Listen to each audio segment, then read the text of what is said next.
अपने कार्यक्रम का शुभारंभ आशीर्वाद यात्रा कार्यक्रम के तहत सुदूर ग्रामीण इलाकों में परसा विधानसभा के प्रत्येक गांव, प्रत्येक कस्बा, प्रत्येक टोला में जाकर के अपने से बड़े माताओं, बहनों, चाचा, अभिभावक लोगों से, बड़े भाइयों से पैर छू करके उनका आशीर्वाद प्राप्त कर रहा हूं और नौजवान साथियों से परसा के परिवर्तन के लिए, परसा क्षेत्र के सर्वांगीण विकास के लिए एक सेवा का मौका मांग रहा हूं, सहयोग मांग रहा हूं।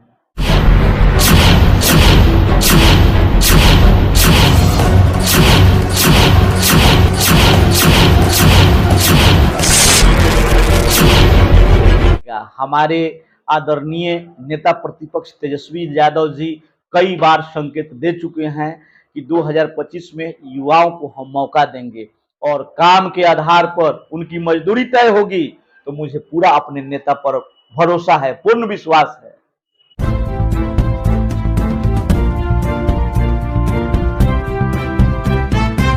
सर, आज प्रेस कॉन्फ्रेंस रखा गया है। सर, किस मुद्दे पर रखा गया है? जिस तरीके से देखा जा रहा है कि आप क्षेत्र में, खासकर परसा विधानसभा में, जिस तरीके से आप आशीर्वाद यात्रा जो मुहिम में छेड़ दिए हैं, कई ऐसे क्षेत्र जो है, कई ऐसे गांव जो है जो विकास से अधूरा है।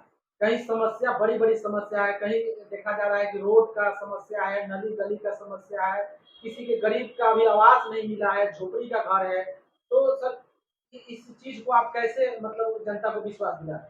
देखिए, मैं आपके माध्यम से परसा विधानसभा के सभी देवतुल्य जनता बंधु को मैं बतलाना चाहता हूं कि जैसे मनपुरा पंचायत में हम क्षेत्र भ्रमण कर रहे थे तो वहां कब्रिस्तान का मसला आया। कौन सा पंचायत सर? मनपुरा। तो उनको आश्वस्त कराए कि मैं इसको समय आने दीजिए, मैं लिखित रूप से कब्रिस्तान का घेराबंदी कराने के लिए मैं जिला प्रशासन से बात करूंगा और डीएम के माध्यम से इसका टेंडर करा करके आपका काम करवा दूंगा। फिर वहीं आगे बढ़े तो एक रोड टूटा हुआ था, जो रोड टूटा हुआ था, कई एक्सीडेंट हो चुका था और जो ठेकेदार थे वो अभी हाल ही में उस रोड को बनाए हुए थे। तो टेलीफोन के माध्यम से सक्षम पदाधिकारी से बात किए, उस ठेकेदार से बात की और दूसरे दिन ही उसमें मिट्टी और रोडी का भराई कार्य संपन्न हो गया। इसके लिए उनको भी धन्यवाद देना चाहते हैं। जहाँ जल जमाव की स्थिति है वहाँ सुदीश कलभट और कई ऐसे प्रपोजल हैं जिसको आने वाले समय में रख करके उसको हम लोग संपन्न कराएंगे। शिक्षा की रही बात, तो जहाँ शिक्षक की कमी है वहाँ जिला शिक्षा पदाधिकारी से बात करके समुचित शिक्षण कार्य संपन्न हो, इसके लिए शिक्षक की व्यवस्था कराना सुनिश्चित किया जाएगा। रह गई इंदिरा आवास, तो अब उसको नाम बदल करके प्रधानमंत्री आवास योजना कर दिया गया है। तो इस अलॉटमेंट में हमारे माननीय प्रखंड विकास पदाधिकारी महोदय से बातचीत हुई है टेलीफोन के माध्यम से और बहुत जल्द उनसे हम मिलेंगे। अपने क्षेत्र के एक एक लाभुकों का चयन करके जो उसके सच्चे मायने में हकदार हैं उनको दिलवाने का काम करेंगे। एक भी दलालों का चलने नहीं दिया जाएगा। जो ब्लॉक दलालों का अड्डा बन गया है उसके खिलाफ, बहुत बड़ा करप्शन के खिलाफ हम लोग जन आंदोलन छेड़ेंगे। इस संबंध में हम बात किए हैं। वृद्धा पेंशन, विधवा पेंशन जो भी है पेंडिंग है, किसी हमारी बूढ़ी माँ, चाचा, दादा को किसी टेक्निकल कारण से उनका पेंशन अवरुद्ध है तो उसके लिए हम 24 आवर्स सेवारत हैं, प्रयासरत हैं। उनका केवाईसी कराकर उनका डॉक्यूमेंट कहाँ फॉल्ट है वो उसको दूर करा करके उनको अविलंब भुगतान कराने के लिए प्रतिबद्ध हैं।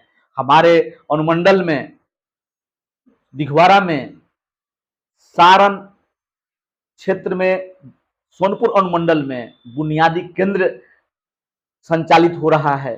उससे सीनियर सिटीजन को जोड़ करके और सारी बुनियादी आवश्यकताओं को दिलवाने का अथक प्रयास हम कर रहे हैं। उन्हीं के माध्यम से 25 व्हील चेयर भी वितरण कराया गया है। तो बहुत सारे क्षेत्र में काम हो रहा है। अभी जोर शोर पर पीआरओ से मिलकर मनरेगा के तहत वृक्षारोपण कार्यक्रम जोर शोर पर चलाया जा रहा है। जो भी आवश्यक कार्य है उसको नजरअंदाज नहीं किया जाएगा और जो जनहित में है उसको किसी भी हर संभव किसी भी प्लेटफॉर्म पर जाकर के उसको कराना हम लोग सुनिश्चित किए हैं। सर, जब हम नगरपाल की तरफ से आ रहे थे तो कुछ जनता से हम लोग मिले तो जनता का कहना है कि सर जो है ये सरकार जो है डबल इंजन की सरकार जो है दरियापुर प्रखंड में सर हम लोग किसान को लेकर गरीब को किसान को लेकर क्षति पहुंचती है फसल को लेकर। मान लीजिए कि जेठ वैशाख में वहाँ पर जो आग लगती है हल्दिया चिमर में, तो मुआवजा उसका सही ढंग से मिलता नहीं है, घूसखोरी ज्यादा है सर सरकार में। देखिए, मैं आपको बतलाना चाहूँगा कि पिछले वर्षों भीषण आग लगी की घटना हुई थी, तो इस बार रेल पहिया परियोजना प्रबंधक से मिल करके वो भी अग्निशमन यंत्र मुहैया कराया था। इसके लिए सोनपुर एसडीपीओ के साथ हम लोगों की बैठक हुई थी। बैठक में हम शामिल हुए थे शांति समिति में। वहाँ हम प्रपोजल रखे थे कि हमारे यहाँ फायर स्टेशन की व्यवस्था हो और अग्निशमन वाले लोग उसको समुचित व्यवस्था सुनिश्चित कराएं। रेल परियोजना में भी दमकल है, सोनपुर में भी है। हर जगह प्रशासन को धन्यवाद देना चाहेंगे, हर जगह दीवालों पे श्लोकन लिखवाया गया और आग से बचने का हर संभव प्रयास उपाय बतलाया गया।